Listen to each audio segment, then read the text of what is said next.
Welcome to Challenging Climate, a podcast where we discuss the science, technology, and politics of climate change. I'm Jesse Reynolds, an environmental policy expert. I'm Pete Irvin, a climate scientist. Each episode, we bring on a guest with a unique perspective and deep expertise on climate change and put challenging questions to them. In this episode, we spoke with Hannah Ritchie, who is head of research at Our World in Data. Our World in Data is among the favorite websites of both myself and Pete, and it is a set of very powerful, easy to use tools for visualizing important trends across the world and within countries that allows the user to really get a sense and unpack environmental, economic, and epidemiological trends at both big pictures and at small levels. And Hannah, as head of research there, has a key role in connecting the data to the website. And our conversation here, more than any other conversation we've had thus far on this podcast, goes beyond climate change to really think about the state of the world and the direction and the trends of key conditions in the world, as well as how widespread understanding is of those trends. We do bring it back to climate change, though, picking up an article that Hannah wrote titled "Stop Telling Our Kids They're Going to Die from Climate Change." So we also touch on optimism and pessimism and how part of the reason many people are pessimistic is they're unaware of some of the very positive trends that are occurring in the world. We're not just overly optimistic, though. We do touch on some of the more worrying trends that we're seeing. It's a very visual episode in a way. We talk about a lot of trends and data, but I think Hannah did a good job of having those statistics to hand and giving us a good sense of it verbally. So we'll have several links in the show notes of this episode, and we encourage listeners even more so than at other times to hop online and explore Our World in Data in general and some of the specific images and graphs and articles that we point to in this episode as background and complements to the conversation with Hannah Ritchie.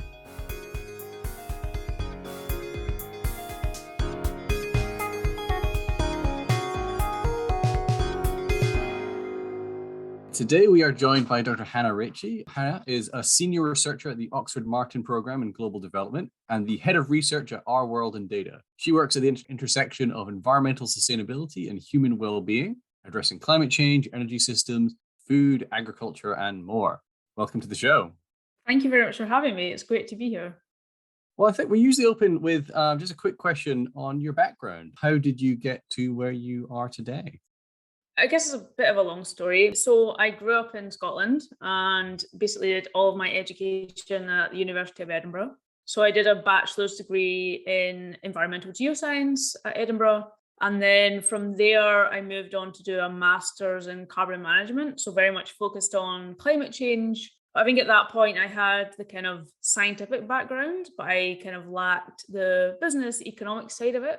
And I think what that master's program really gave me was bringing in the economics business side of it and mixing it with the science. So I found a lot of value in that. And then from there, again, I stayed at Edinburgh and did a PhD. And I think the focus of the PhD there was to kind of bridge this, which I now do a lot, this bridging this like environmental lens with the human lens. So it was very much focused on sustainable food systems, but not just the environmental impacts of the food systems, but bringing in the human well-being, nutrition question of not only how do we produce food without wrecking the environment, but how do we feed everyone? So a population of 8, 9, 10 million people, and with a nutritionally adequate diet without wrecking the planet at the same time. So again, from there, I could see that I was trying to piece together more than just the environmental bit.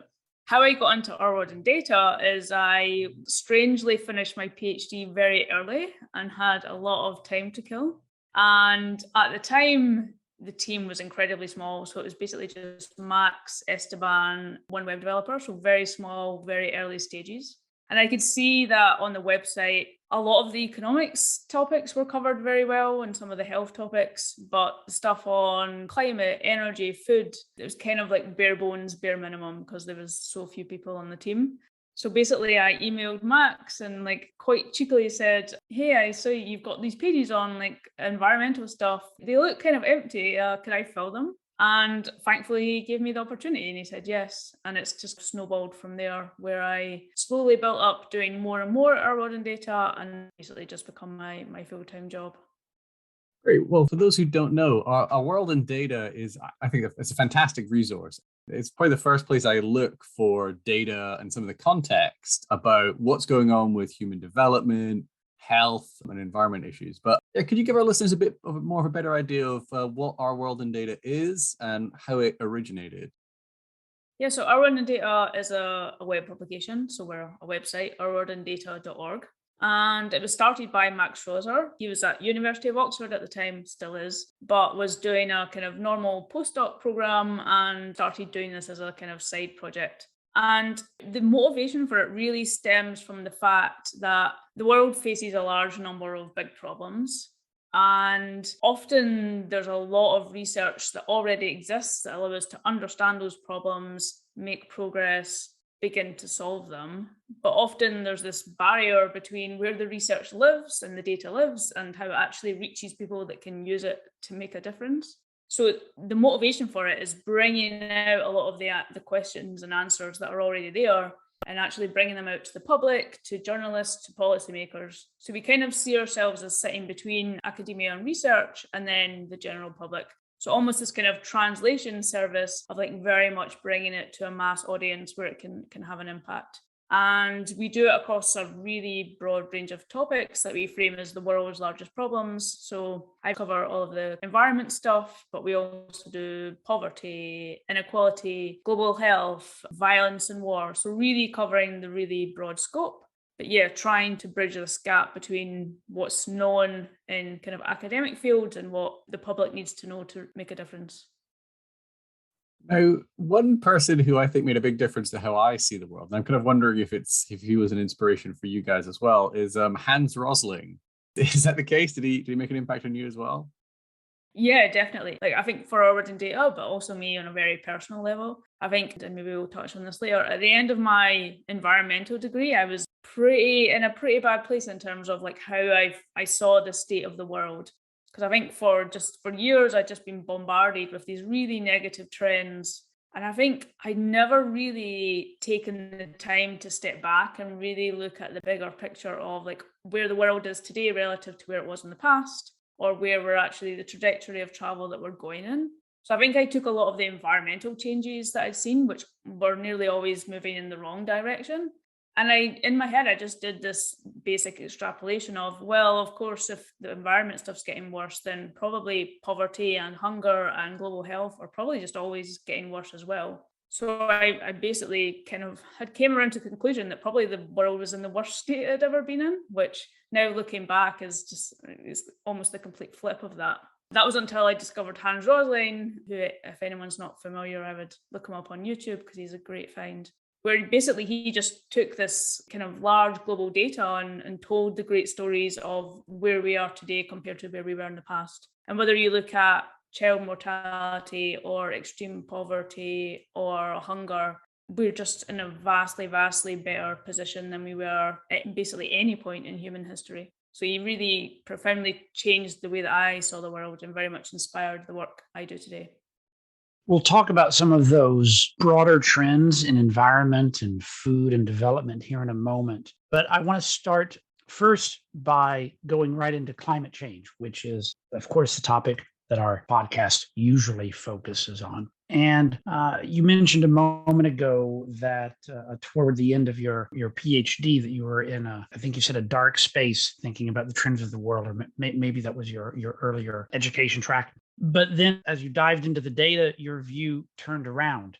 And what came to my attention, I think it was about a year ago, was this article in Wired magazine, "Stop Telling Kids They'll Die from Climate Change." And, you open the article with some of these shocking statistics about what young people believe about climate change and the future of climate change. A good portion of young people believe that humanity is doomed, or they're hesitant to have children. But you wrote that there seems to have been a breakdown in communication of what our future entails.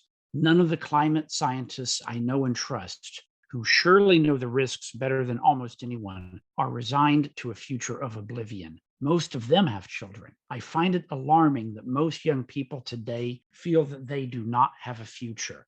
So, what do you think happened with climate change communication? Where did this breakdown occur? How is it and why is it that so many people, especially young people, but even older people, at least in my personal experience, have a really dark, pessimistic view of where climate change will probably take humanity in upcoming decades? Yeah, I think, as I said in the article, I think there has been a breakdown in communication. And I think that's very evident just from polling some of the top climate scientists out there that work on this stuff every day. Like, I think you can see from their behaviors that they're not necessarily resigned to doomsday future based on the fact that they often have children and very young children. And I would assume that they wouldn't do that on the basis of thinking that there would be no earth to live on in 50 years.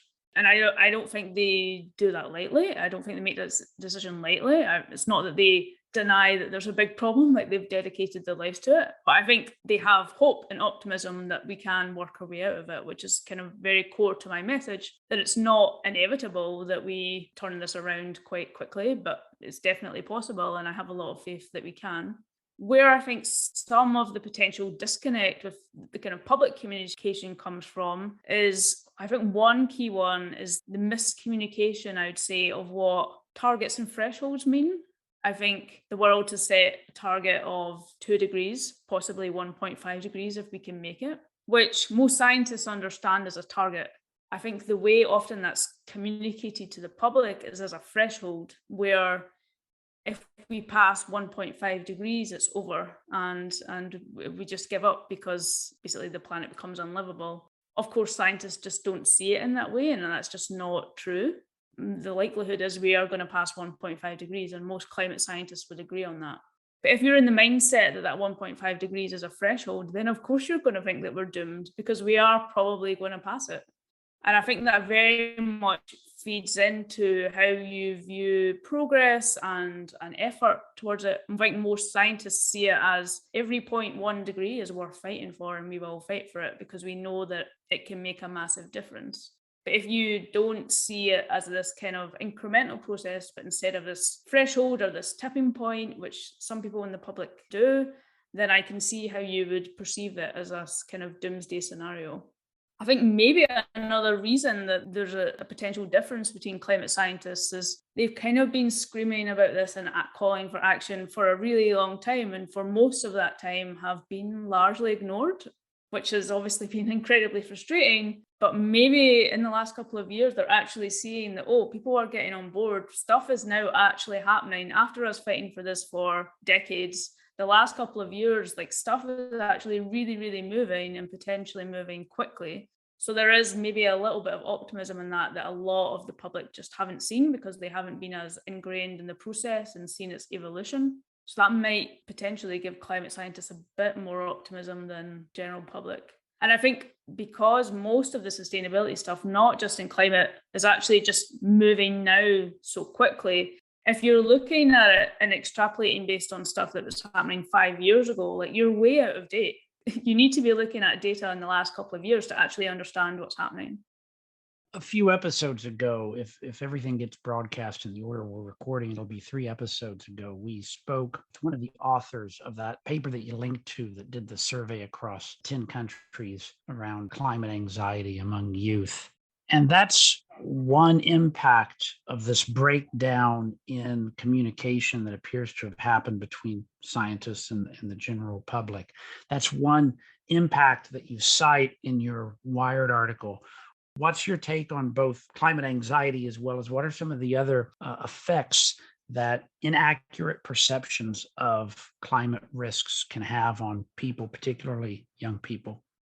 I think climate anxiety is a real one. And I think that I want to make very clear that part of the reason I have so much sympathy for this, because I have definitely been in that position at the end of my degree program. I was incredibly anxious. I was pretty much ready to walk away from the field because I really just felt it was very hopeless and that I probably couldn't make a difference. So I totally sympathize with the feelings that are given there. I think what was potentially interesting from that survey was the lack of geographical differences across the world. they did not necessarily reflect on to who was most at risk from climate impacts. So those in richest countries seem to feel just as doomed, or as if their future was just as much in peril as those in lower income countries, which was interesting. I think some of the way that this manifests, or I think what some of the outcomes of this could be, which is dangerous and why I think I'm so actively trying to counter it, is I think if you're in that mindset, it can very much lead to well, there's nothing we can do, we can just give up, which obviously is not going to get us anywhere. But I think that's also potentially dangerous in that it's a somewhat privileged position to be in to make that decision, in the sense that if you're in a rich country and you basically resign yourself to, well, there's nothing we can do, we just need to let climate change run and let's just go on with our lives, basically give up. If you're in a rich country, realistically, you might be okay. But if rich countries make that decision, we're actually resigning a lot of people to maybe not being okay. Like a lot of people in the world can't afford for us to say, we're doomed, let's just stop driving action now. Like, we just can't let that happen. And I think we're in danger of falling into that.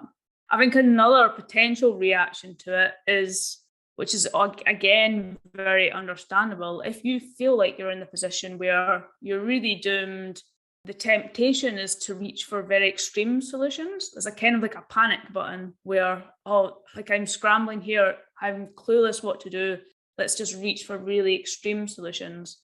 And I think that can often have really bad backfiring consequences. And two, I think the key with driving climate action is we need to get as many people on board as possible. And I think the extreme solutions often just alienate a really large percentage of the population, which again is a risk for driving widespread climate action.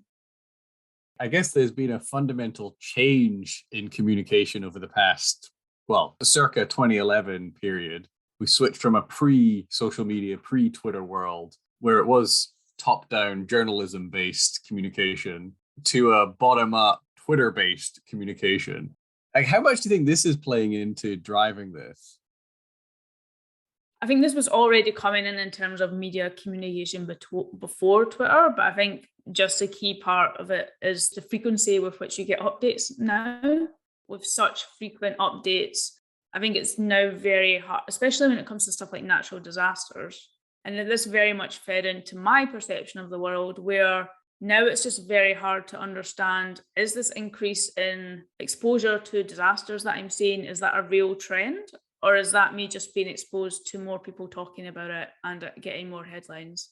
And I think especially when I was going through my degree, I had this somewhat unfortunate lineup of me becoming increasingly interested in climate change at the same time as the media becoming increasingly interested in climate change. And I think what that meant was I definitely perceived increased reporting as just this massive rise in natural disasters and natural disaster deaths, which just did not give me an accurate perception of what was actually happening. I think that's one thing that's feeding into this miscommunication, is the frequency. Again, with the separation of mainstream media with Twitter, I think and we're all very in danger of this, is becoming very much entrenched in a particular bubble or way of thinking and not exposing ourselves to other sides of the debate. So if you only engage in climate circles that are really, really feeding this kind of doomsday scenario, then it's obviously very easy to come entrenched in that.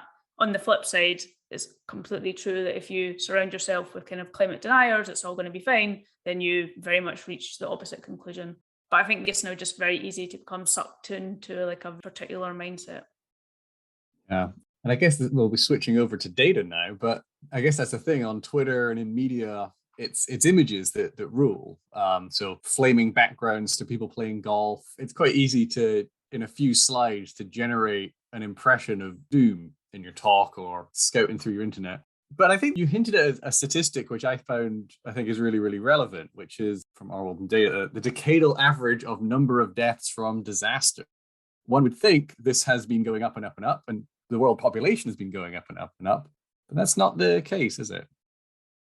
No, it's not. And I think this was something I totally got wrong in the past. So I had been doing an earth science degree at one of the world's top universities. I was like straight A student, basically studied this to death for 4 or 5 years. And I think coming out of university, if you told me, can you draw a graph of what's happening to deaths from natural disasters? I would have drawn it in a completely wrong direction, which for me is just so astounding that like you could come out of a earth science degree at one of the world's top universities and not even know what direction that line was moving in.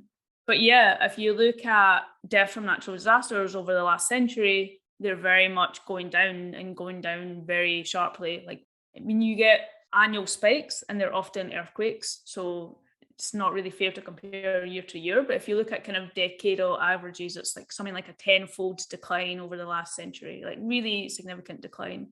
And what I really want to stress here is that's not any evidence that climate change is not happening or disasters are not getting worse. People often use that chart and they try to use that chart to make that point. That's definitely not the point. What that chart is showing is that climate change and environmental changes are not the only thing that's going on in the world. We have to combine that with human adaptation and how societies are developing and economic growth. Basically, economic growth and improving resilience to disasters has meant that despite disasters staying the same or even becoming more intense in recent years, we have managed to protect ourselves and result in a decline in deaths. So that's not about the change in frequency or intensity of disasters. It's about us becoming much more resilient to them. Yeah, I think that change in resilience, I think, is one of the most underappreciated facts of the world. And what are some of the other key statistics and facts that people should be aware of thinking about climate, the environment, and human welfare?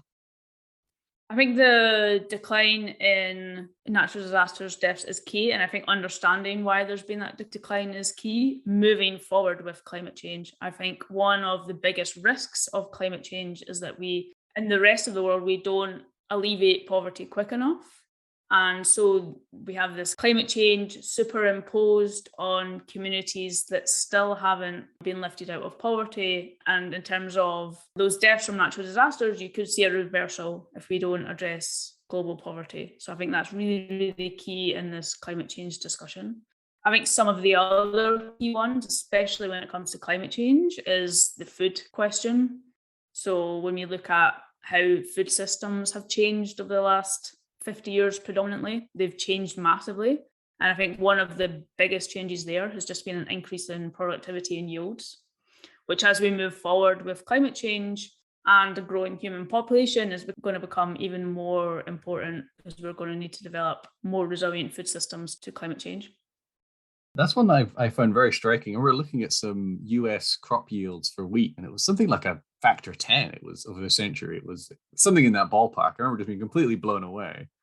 Yeah, I mean, if you look at crop yields, basically since kind of agricultural revolution, they were basically stagnant for thousands of years. And it's really only in the last maybe century for rich countries, but for most of the world, it's been the last 50 years. And you've literally looking at a 3, 4, 5, even 10-fold increase in yields. So, common reaction that I have when I share with people information, often from our world and data or elsewhere, that demonstrates these consistently positive trends over the last 100 or 200 years in the variables and the factors in the measurable outcomes that people would probably care about most: life expectancy, child mortality, nutrition, etc. A common response from those who were pessimistic to begin with say, well, but what about distribution? Right. So you're looking at these average effects, and the world it appears to be getting better. But isn't it the case that global inequality, whether it's measured by income or life expectancy, et cetera, is getting worse? How are the trends in global inequality shaping up over the last few decades? Yeah, I think that's a common concern, and it's a perfectly valid one. I think what people get wrong there is that actually the world is moving very much in the opposite direction to what people would assume. I think the world would assume that these inequality gaps are growing and growing and growing. And that might be the case if you're looking maybe at the very, very top 0.01% where the billionaires are kind of running away. But when you really look at it across most of the global population, we've kind of went through history where for most of human history, most people were poor and had pretty poor living conditions and outcomes. We then went through this, like, very much this divergence and this growing inequality, where really, if you looked at the income distribution, you would get basically these two humps where you had some rich people and then there was no one in the middle, and then just loads of people were poor and still very much stuck in poverty. Where we've seen over the last 50 years, basically what's happened is nearly everyone's shifted towards the middle. So you've actually seen this very much this convergence towards the middle, where most of the world are kind of living on these middle incomes. Now, of course, there's still a large amount of people in extreme poverty, and by extreme, we're talking about less than $1.90 a day. So by no means have we completely closed that gap. But I think what's clear is that we are actually moving to a converging world rather than a diverging world. And that's not just when it comes to income. If you look at life expectancy, for example, across actually every region in the world, life expectancy is now well over 60 years. We've just, across child mortality, life expectancy, poverty, basically all of the kind of human well-being trends are very much converging rather than diverging. I wonder if the convergence is maybe the right way I think that is the right way of thinking about it, because I sense that since about the 80s in the West, things have got quite a bit less good for the middle and lower classes in America and Europe. So I guess from the 19th century onwards, great improvements. But then from circa 70s, 80s, things might not have been looking quite as rosy. So I wonder if some of the pessimism comes from there. Because, I mean, yes, huge changes in China and India, Indonesia, etc. But the working class in France and Germany and Britain, a bit different. I think when a country goes through a period of very rapid development, as that slows down, you probably would at least get the perception that things are not going so well. So I think it very much comes from these changes in growth rate from countries that had previously developed very quickly, and then we're seeing other countries catch up. What I think is interesting is when you look at global data, so if you poll people across the world on, is the world getting better or worse, or are you optimistic or pessimistic about the future? It tends to be that people in richer countries will often say that the world is in a worse place than it is. And it's actually the flip in poorer countries. So poorer countries are actually better at predicting like basic statistics, like how much of the world lives in extreme poverty, what share of the world's kids get vaccinated. They're actually much, much more accurate in predicting that. And they're much more optimistic about the future. And I think that just comes from being exposed to very rapid developments around them. If you live in a low-income country and you see that most kids are going to school and most are getting vaccinated and you're seeing these rapid developments, I can imagine you're very optimistic about where the world's going. If you live in a rich country and your parents experienced that a generation ago, but maybe the developments have not been as rapid and you don't see the massive changes happening in low-income countries, then I can imagine that you just feel this disconnect and don't see that the world's really progressing quickly. Yeah, I think Gapminder, which was the organization that Hans Rosling set up, has this nice website called Dollar Street, where they sort of illustrate what does $2 a day get you, what does $4 a day get you, what does $8, what does $16, and it really makes a huge difference. It's like, yeah, if your granddad walked to school, you cycle to school, and you expect your children to have a moped to get around, these are real material changes in your well-being that will make your life better. Yeah, I mean, Hans Rosling always had this nice example of, so if you're in a rich country, you just look at people that live on less than $10 a day and you just think, they're just all poor. So you don't see any difference between someone that's earning $1 a day or $5 a day or $10 a day. You just class them all as poor. But actually, if you're the person living on $1 a day, a change to $10 a day is absolutely enormous and really, really life-changing. So I think it's that disconnect of, when you're near the bottom, really small changes can actually make a massive difference. But when you're near the top, when you look towards the bottom, just everyone looks the same. Yeah. So, yeah, I was browsing through your tweets preparing for this, and I saw you responding to someone else. You had a list of your top 5 most pressing problems in the world. Maybe you can't remember them, but if you'd like to have a go, what do you think are the world's top pressing problems that we're facing at the moment? No, I can't remember them all. I can definitely remember my top one because I wrote a full article on it.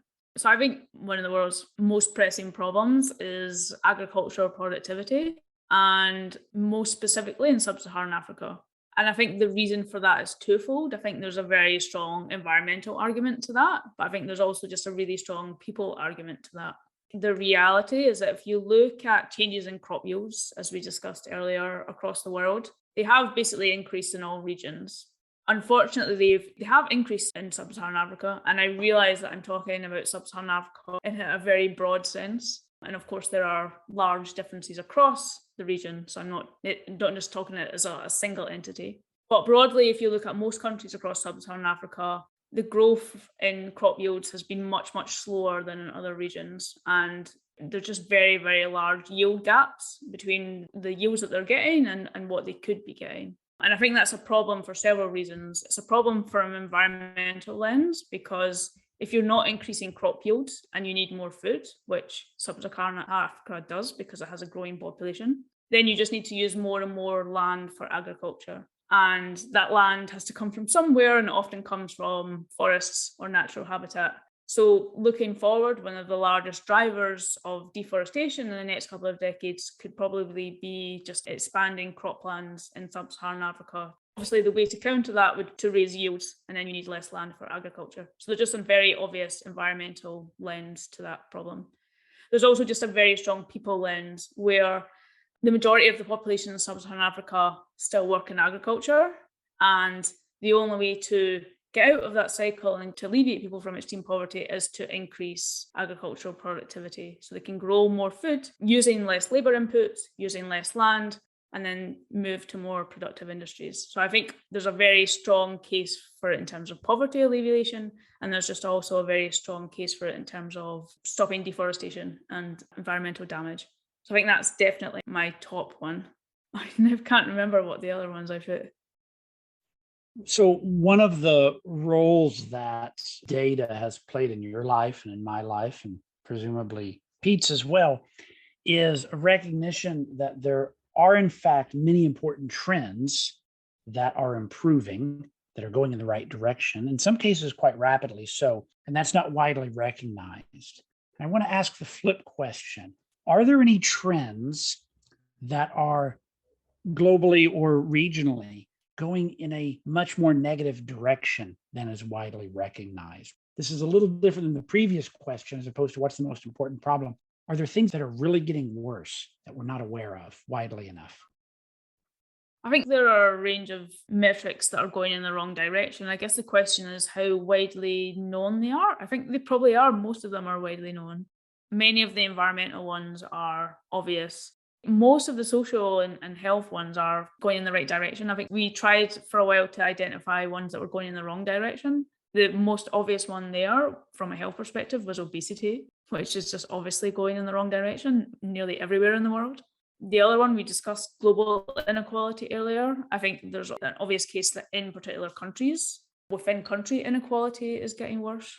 I think there are a couple of problems that are maybe hidden or kind of underlying that I would be concerned about and think we need to focus more on. Like my colleague Max Rosa wrote an article on this recently, where most of the trends in global education are very much going in a positive direction. So literacy rates are increasing. The percentage of kids going to school is increasing and is at very high levels, even in the poorest countries. Where I think we're not putting enough attention is what kids are actually learning in school. So the share of children, especially in low-income countries, that despite going to school, by the end of school just can't do basic reading or writing is just really appalling and is really an issue. So I think we need to focus not just on these high-level metrics of is a kid in school or not, but also what they're learning in school. And that's just going to be so critical for development and poverty alleviation in the decades to come. I think most of the environmental ones people are very much aware of. Maybe for me, I mean, it's definitely getting growing attention, although this kind of feeds into what we were discussing earlier. I'm not sure how much of it is because I live in a bubble or not.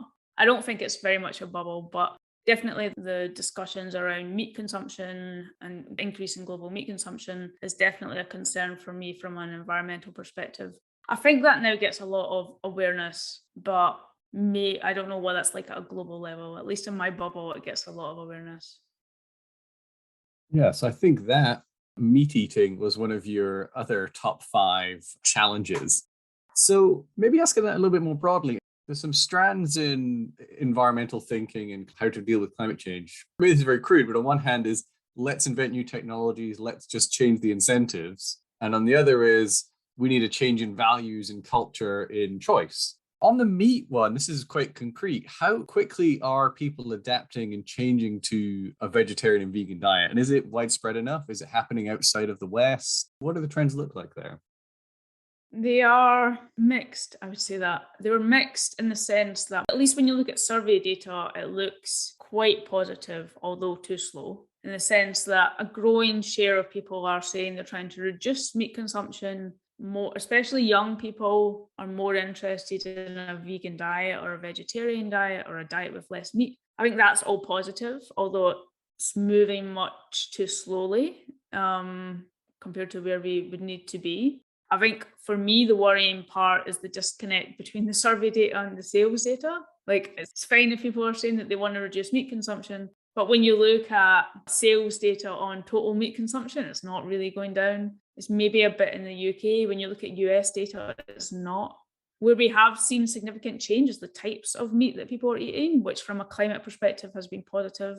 So people seem to be switching from red meat to chicken, so decreasing beef, but increasing poultry, which there's also like a big debate there. That's good from a climate perspective because it has a lower footprint. There's concerns that you're actually switching the welfare equation there because you're killing more animals and they probably have poorer welfare standards. So that's like a thorny question as to what your priority is there. So I think it's a mixed bag. Definitely people's behaviours are not moving fast enough compared to where we would need to be. And there is this disconnect between what people say they're doing and then what we actually see in sales data.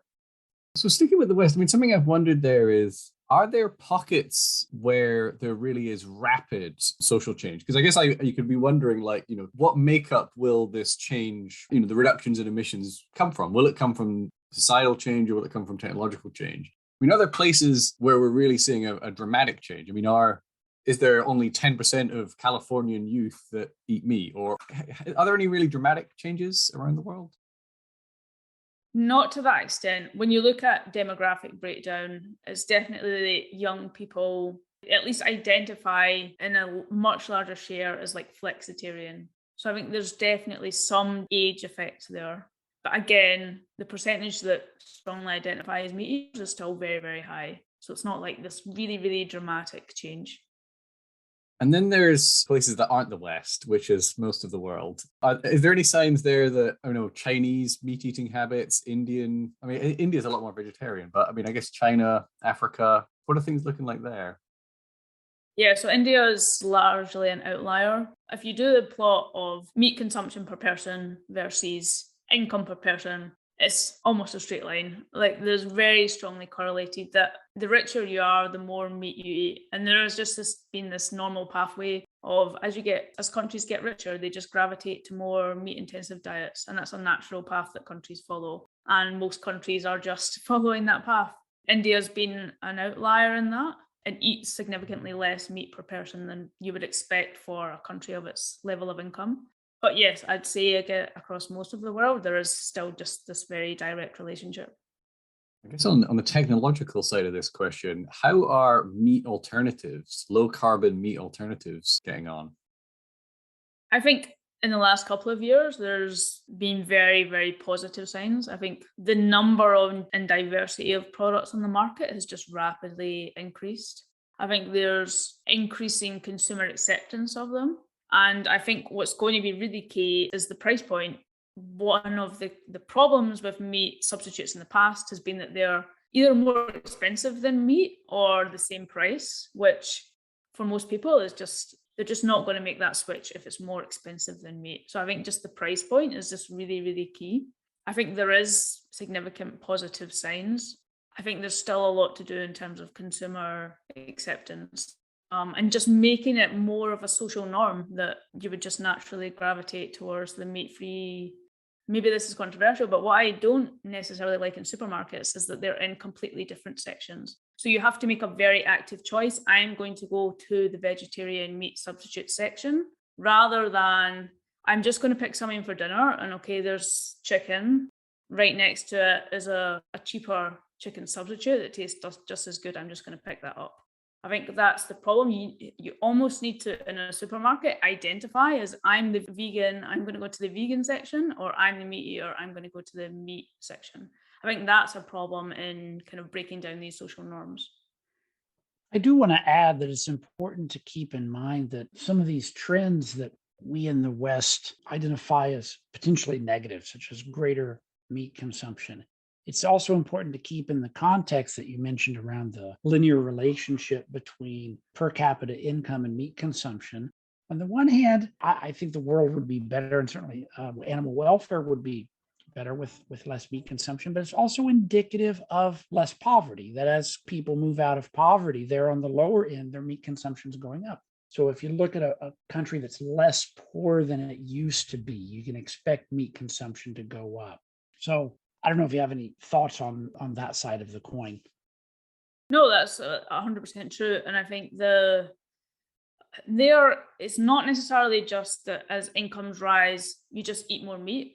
Basically what happens is as your income rises, you move away from a diet that's predominantly just cheap staples, so basically cheap grains, rice, wheat, to one that's more diverse. So you eat more meat, you eat more pulses, you eat more fruit, you eat more veg.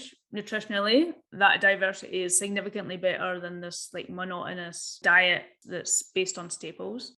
So it's not just this direct relationship with meat, it's just an overall diversification of diets, which from a nutrition perspective is very, very positive.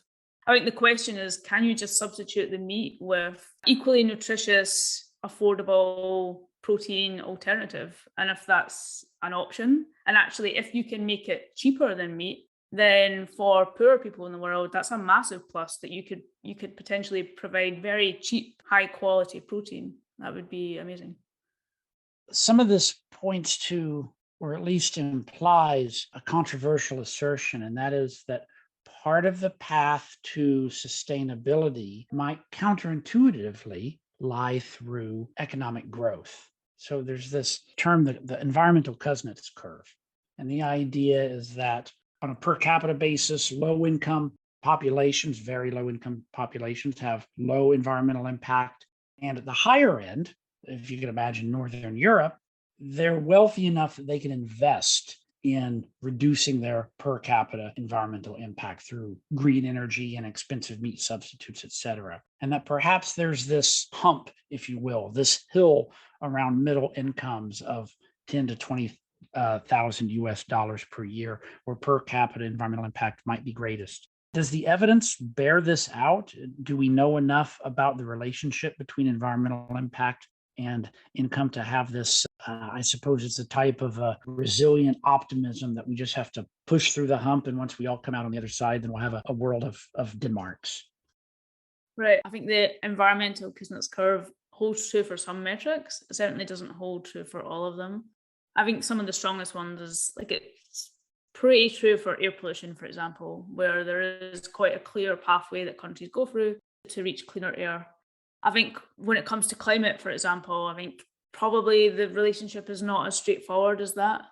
I think the key point with the potential Kuznets curve and the climate is that we don't have time for all of the countries to go through the Kuznets curve. From a climate perspective, it's just not possible. The Kuznets curve is very, very long and takes a long time, and we just can't do it that way. But where I think this ties into the growth equation is that I think rich countries are now in the position where they can very much invest in low carbon technologies. They can scale them up very quickly. They can make them very cheap. We've seen across a range of technologies, whether it's solar, wind, batteries, meat alternatives, you can drive a really, really substantial and quick cost decline.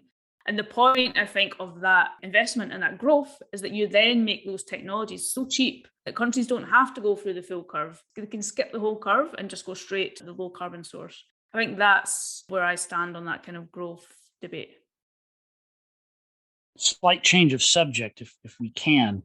Over the last few years, one area where presentation of data and data communication has been particularly important and high profile is COVID. And Our World in Data very quickly was able to produce high quality, diverse visual representations of COVID trends. And I can imagine how these different dimensions of relevant data, how do you present COVID? Is it the number of cases per population? Is it the portion of tests that are positive? Is it excess death, et cetera? And each of these metrics shines light on a different side of the COVID phenomena. They're all relevant, but no single one can tell the whole story.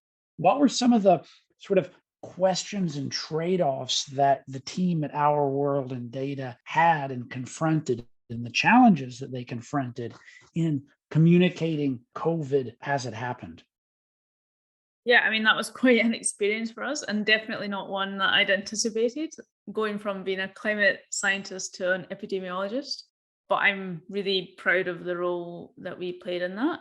Basically, what we've done for the last few years is daily provide global statistics on, as you say, confirmed cases, deaths, vaccinations, tests, hospitalizations. There are just a range of really key metrics. And what's really core to our work, and this is not just specific to COVID, but across the topics that we cover, is that we try to provide global in scope, so as many countries as possible. We make the data open access. Basically, what we're always trying to do is make sure that if someone has a question or wants to engage in a debate, they can find very, very high quality data quickly that can form the basis of that discussion. Like, I think one of the key problems with Twitter is you can go round and round in circles about a particular debate, when actually just having the core data behind it as a starting point fights half the battle for you. So that was really core to our mission there. I think some of the really small stuff actually becomes the most important in this communication lens. I think we could spend a long time fretting over writing a really long, detailed article. But actually, most people are coming for the charts and they're coming for the data. So actually, half our job is just making sure that it's really, really clear what this metric measures. The title is really clear. The subtitle is really clear. It's really hard to miscommunicate or deliberately misrepresent the metric that you're showing. What's also key to that is making sure that the range of metrics and normalizations are available so that people can quickly switch between. So you can look at total cases, you can compare by per capita cases, you can look at deaths. Like, all of these, like, stuff that seems really, really simple actually just becomes core to the mission of communication. And I think actually that extends beyond COVID. Like, even if you talk about climate, quite a common question is, which country has the highest CO2 emissions? And then the natural questions that come out of that is, well, are you talking total emissions? Are you talking cumulative? Is it per capita? Is it trade adjusted?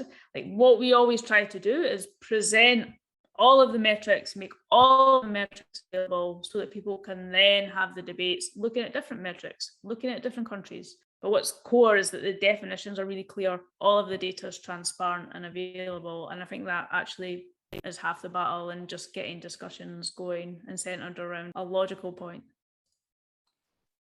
Now, some say we live in a post-truth era. How are you doing? I mean, I guess Our World in Data is a very truth-centric view of the world and where it's at. Does it get much mainstream traction, or does it just attract nerds like me and Jesse? No, like, the last year we've had like over 100 million visitors.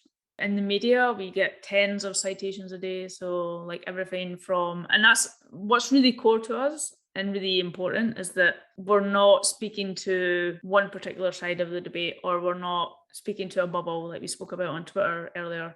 We very much want to be this non-partisan, left, right, doesn't matter your ideology. You can start to form some basis of an argument and discussion around the facts. And actually, what probably makes us most happy is if we see people from very different angles coming at a debate, but using the same data. So using Our World in Data to then build arguments on top of one another and actually have a proper discussion where data is at the center of it. So yeah, we're very widely used in media across the spectrum, by policymakers, by journalists, by teachers. It has like a really, really crazy reach these days. Well, that's great. Now, usually we like to end on an optimistic note, but I feel we've perhaps been a little too optimistic. So what keeps you up at night looking into the future? What are the things you worry about?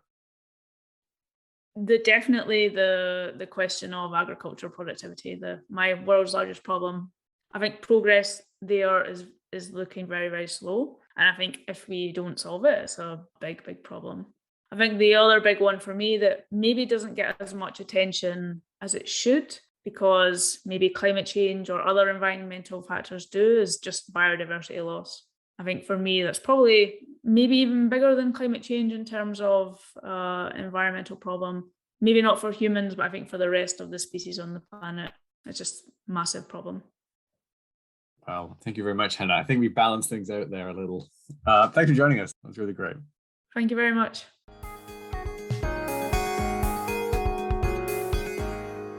Well, thanks for listening. Please rate or review us on Apple Podcasts and elsewhere, and consider supporting us on Patreon. That's patreon.com/challengingclimate.